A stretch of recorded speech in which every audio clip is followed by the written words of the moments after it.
आमदार संजय मेश्राम यांच्या अध्यक्षतेखाली शनिवार दिनांक 12 जुलै रोजी भिवापूर नगरपंचायतीची आढावा बैठक पंचायत समिती सभागृहात आयोजित करण्यात आली होती। मात्र ही बैठक प्रसिद्धीअभावी चर्चेचा विषय ठरली आहे। बोटावर मोजता येईल इतकेच नागरिक उपस्थित राहिल्यामुळे ही सभा जेमतेम पार पडली आहे।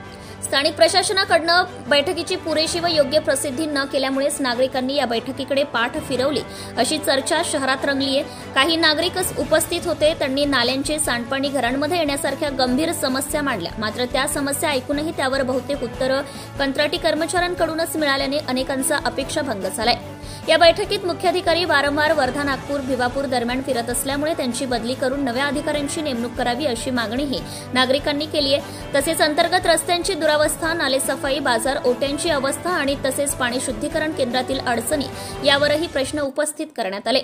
याप्रसंगी माजी नगराध्यक्ष लव जनबंधू किरण नागरीकर, माजी नगरसेवक शंकर डडमल, दिलीप गुप्ता, नायब तहसीलदार वैद्य, ठाणेदार जयप्रकाश निर्मल तसेच नगरपंचायतीचे अधिकारी कर्मचारी उपस्थित होते। सिद्धार्थनगर झोपडपट्टीतील पावसाच्या पाण्यामुळे निर्माण झालेल्या समस्यांवरही यावेळी चर्चा झाली आहे। नागरिकांनी बैठकीत मांडलेले मुद्दे गंभीर असले तरी प्रशासनाची तयारी आणि बैठकीच्या प्रसिद्धीतील हलगर्जीपणा हा स्पष्टपणे जाणवला असल्याचं उपस्थितांचा सूर दिसून आला।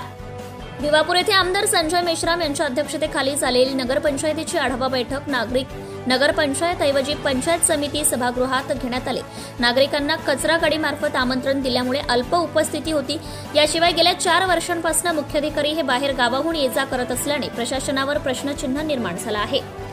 जनता टाइम्स जटा टीव्ही चॅनलसाठी नागपूर जिल्हा प्रतिनिधी Pradeep Raut, Bhiwapur.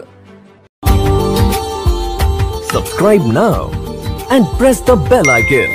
Never miss an update.